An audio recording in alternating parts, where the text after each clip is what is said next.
Hello students, welcome back to Shubham lecturer channel. तो student, इस video में हम क्लास 12 केमिस्ट्री के 3 मोस्ट इम्पॉर्टेंट लघु उत्तरीय प्रश्नों को पढ़ेंगे।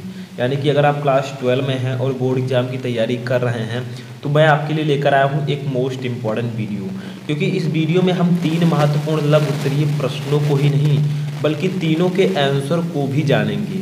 यानी कि 3 महत्वपूर्ण लघु उत्तरीय प्रश्न और उत्तर को समझेंगे। इससे पहले मैंने आपको 2 लघु उत्तरीय प्रश्न जो बताया था उस पर बहुत सारे स्टूडेंट का प्यार मिला और वो वीडियो जो है काफ़ी लोगों ने देखा, जो कि आपके लिए इम्पॉर्टेंट था। बट मैंने आज 3 और इम्पॉर्टेंट लघु उत्तरीय प्रश्नों को इंक्लूड किया है जो कि आपके बोर्ड एग्जाम में पूछे जा सकते हैं। एक होता है इम्पॉर्टेंट और एक होता है वेरी वेरी इंपॉर्टेंट। ठीक है, तो ये वेरी वेरी इंपॉर्टेंट क्वेश्चंस हैं। तो देखिए, जैसे फर्स्ट क्वेश्चन मैंने यहाँ पर लिया है रासायनिक बलगत चैप्टर से। क्वेश्चन क्या है कि आभासी एकाणुक अवक्रिया को उदाहरण द्वारा समझाइए। आपको पता होगा एकाणुक अवक्रिया क्या होती है, द्विआणुक, त्रिआणुक, लेकिन आभासी एकाणुक अवक्रिया क्या होती है। ठीक है, शायद कुछ बच्चों को पता हो, बट जिनको नहीं पता है अच्छे से देखते रहें। देखिए, इसका डेफिनेशन सबसे पहले हम जान लेते हैं कि वह अभिक्रिया जिसकी कोटि एक हो। ठीक है, कोटि आपने पढ़ा होगा, प्रथम कोटि की अभिक्रिया, द्वितीय कोटि की, शून्य कोटि की। ठीक है, तो वह अभिक्रिया जिसकी कोटि एक हो परंतु आणविकता एक ना हो आभासी एकाणुक अभिक्रिया कहलाती है। ठीक है, आप लोगों को पता होगा कि अगर उसकी कोटि एक होती है तो ज़्यादातर उसकी आणविकता भी एक होती है, बट यहाँ पर ऐसा नहीं है। क्यों? क्योंकि चलिए हम देखते हैं रिएक्शन से। ठीक है, अच्छे से देखिएगा ताकि अच्छे से समझ में आए, बाद में आपको कोई भी वीडियो इससे रिलेटेड ना देखना पड़े। ठीक है, इसी वीडियो में आपके टॉपिक्स जो हैं आसानी से क्लियर हो जाएं। तो देखिए, रिएक्शन में हम लिखते हैं फर्स्ट रिएक्शन, फर्स्ट एग्जाम्पल देखते हैं C12 H22 O11। शायद आप लोगों को पता हो ये क्या है, ये चीनी है। ठीक है, प्लस H2O, इसका हमने करवा दिया है जल अपघटन। देखिए, गिब्स आउट लगा देंगे, ऊपर लिख देंगे H प्लस जो है आयन है। ठीक है, देखिए बनेगा क्या आपका ग्लूकोज एंड फ्रक्टोज C6H12O6 और प्लस C6H12O6। ठीक है, समझ में आया? तो देखिए, हमने चीनी की अभिक्रिया जल से कराई, चीनी का जल अपघटन कराया तो हमें ग्लूकोज और फ्रक्टोज यहाँ पर प्राप्त हुआ। बट होगा क्या, देखिए कितने अणु हैं यहाँ पर। पहले हम आणविकता निकाल लेते हैं। आणविकता क्या होती है? किसी पदार्थ के यानी कि किसी अभिक्रिया में भाग लेने वाले अभिकारक के अणुओं की संख्या। तो देखिए यहाँ पर 2 अभिकारक हैं, एक है चीनी और एक है जल, और एक एक अणु दोनों के हैं, तो हम लोग क्या कहेंगे 1 1 2, यानी कि ये द्विआण्विक अभिक्रिया है। अभी मैं आपको आगे बताऊंगा कि अभिक्रिया की कोटि और आणविकता क्या होती है, उसको अभी एक क्वेश्चन है। ठीक है, देखिए ये द्विआण्विक अभिक्रिया है बट इसकी कोटि एक है, क्योंकि कोटि आपको पता होगा कि अभिक्रिया में भाग लेने वाले अभिकारक की सांद्रता, जो अभिकारक हैं, जिन अभिकारक की सांद्रता में परिवर्तन होगा उन्हें अभिक्रिया की कोटि में लिया जाएगा। तो देखिए यहाँ पर होता क्या है, यहाँ पर सिर्फ C12 H22 O11 के में केवल इसकी सांद्रता में परिवर्तन होता है। जो H2O है इसकी सांद्रता में कोई परिवर्तन नहीं होता। ठीक है, तो इसको हम लोग कोटि निकालते समय नहीं लेंगे। तो क्या होगा, सिर्फ एक अभिकारक है तो इसकी कोटि होगी प्रथम कोटि की अभिक्रिया। तो देखिए कोटि कितनी है, प्रथम कोटि की है। ठीक है, बट इसकी आणविकता कितनी है, द्विआण्विक, यानी कि 2 आणविक ये पदार्थ है रिएक्शन में। ठीक है, तो इसीलिए इस अभिक्रिया को हम क्या कहेंगे, आभासी एकाणुक अभिक्रिया। सेकंड देखिए कि हम लोग और समझ लेते हैं, ये है कि CH3 COO CH3 सेम वही है प्लस H2O। ठीक है, इसका भी हमने जल अपघटन करा दिया है तो H प्लस ऊपर लिख देंगे, बनेगा क्या आपका CH3COOH। ठीक है, और प्लस CH3OH, ये हुआ आपका। ठीक है, अब देखिए यहाँ पर भी क्या है, जो ये अभिकारक है इसकी सांद्रता में परिवर्तन हो रहा है लेकिन जल की सांद्रता में परिवर्तन नहीं हो रहा है। तो ये कोटि तो प्रथम कोटि की अभिक्रिया होगी, लेकिन अगर इसकी आणविकता देखी जाएगी तो 2 अभिकारक हैं तो दोनों को लिया जाएगा तो ये द्विआण्विक अभिक्रिया होगी। तो हम लिख सकते हैं फाइनली, क्या लिख सकते हैं कि उपरोक्त इन दोनों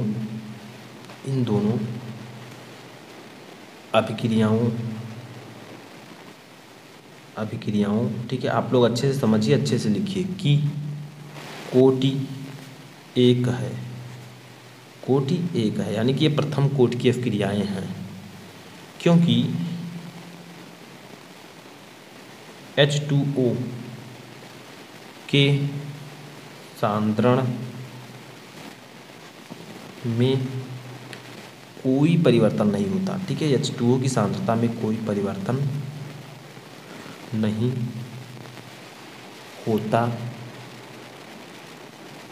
जबकि इनकी आणविकता कितनी है बताइए, दोनों की, इनकी आणविकता, ठीक है, 2 है, 2 है। अतः हम कह सकते हैं, अतः ये आभासी एकाणुक अपक्रियाएं, आभासी एकाणुक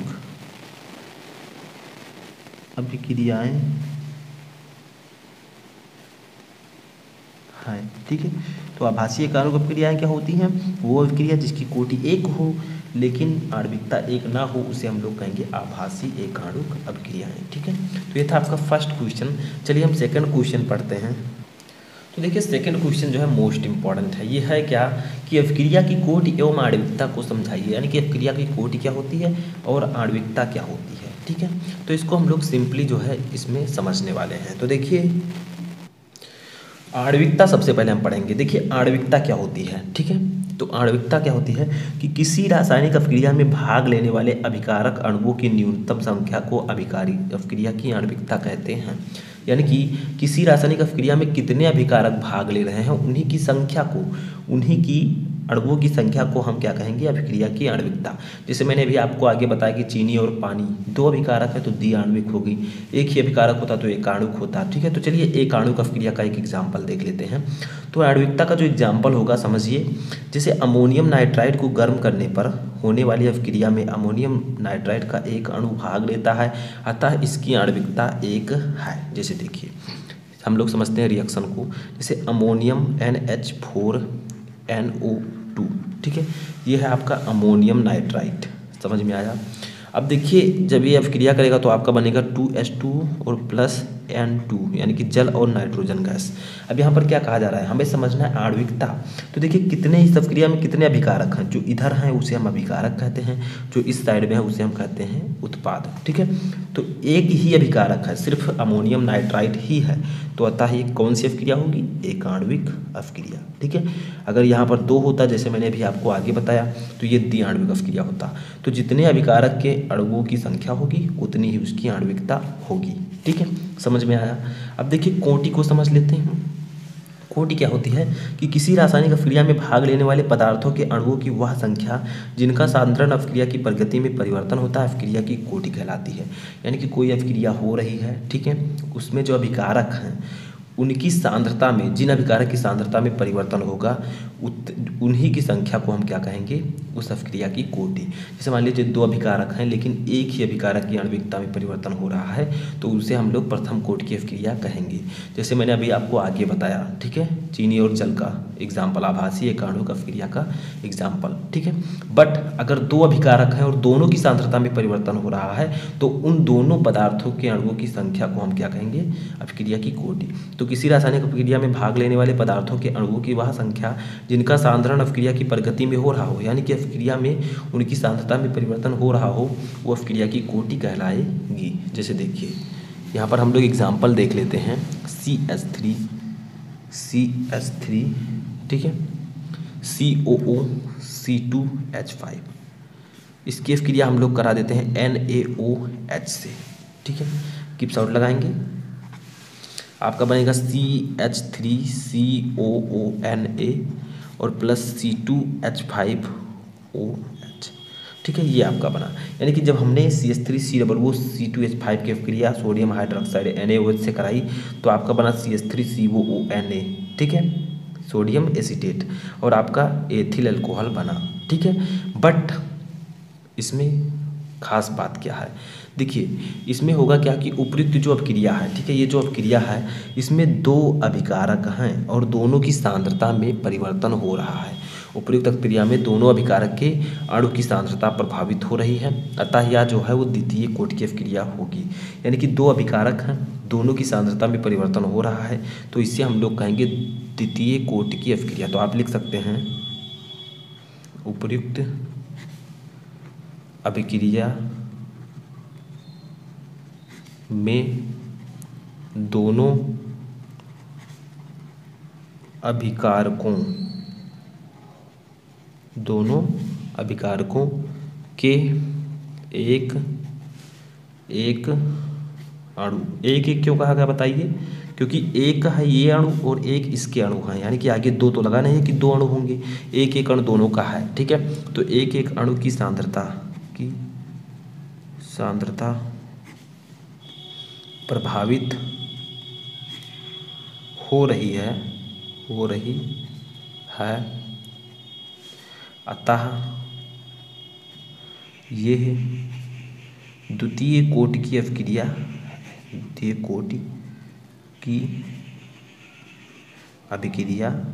है, ठीक है। दो अभिकारक हैं, अभिक्रिया में दोनों की सांद्रता में परिवर्तन हो रहा है, तो ये द्वितीय कोटि की अभिक्रिया है।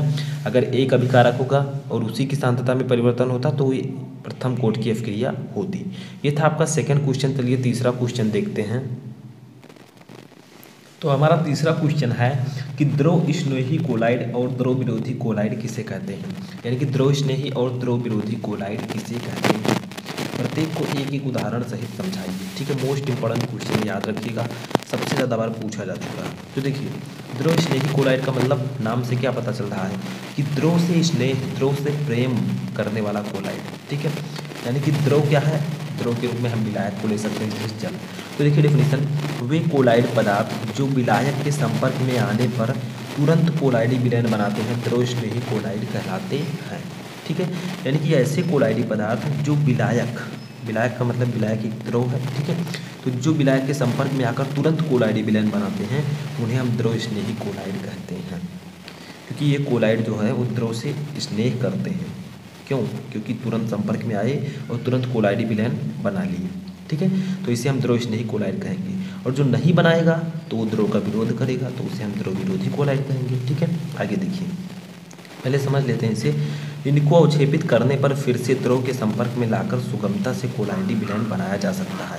यानी कि इन्हें हम लोग अवक्षेपित करें और द्रव के संपर्क में लाएं तो पुनः कोलाइडी विलयन बनाया जा सकता है। जैसे देखिए, मैंने आपको बताया कि विलायक के संपर्क में आकर तुरंत कोलाइडी विलयन बना लेंगे, ठीक है।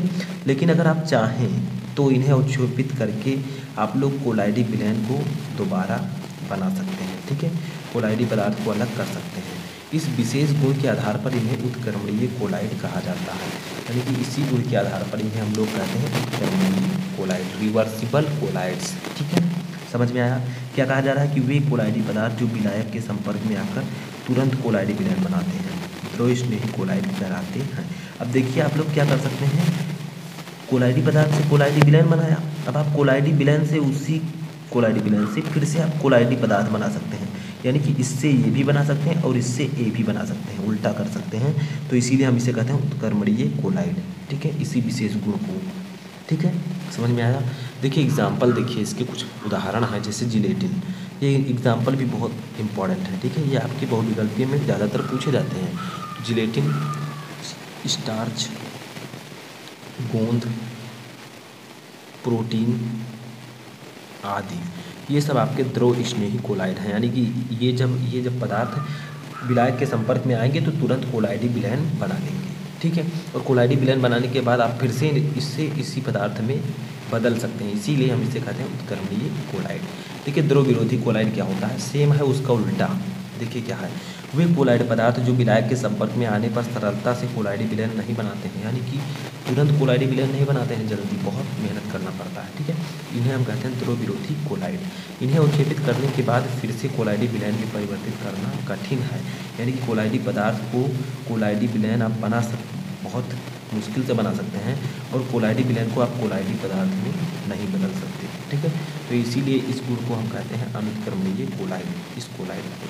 एग्जाम्पल देखिए, जैसे आपका एग्जाम्पल है धात्विक, ठीक है, या धातु ऑक्साइड, ठीक है, ऑक्साइड। उसके बाद में आप लिख सकते हैं कुछ और एग्जाम्पल्स, जैसे धात्विक हाइड्रोक्साइड, धात्विक हाइड्रोक्साइड, इसका फार्मूला भी आप लिख सकते हैं FeOH का होल थ्राइस, ठीक है।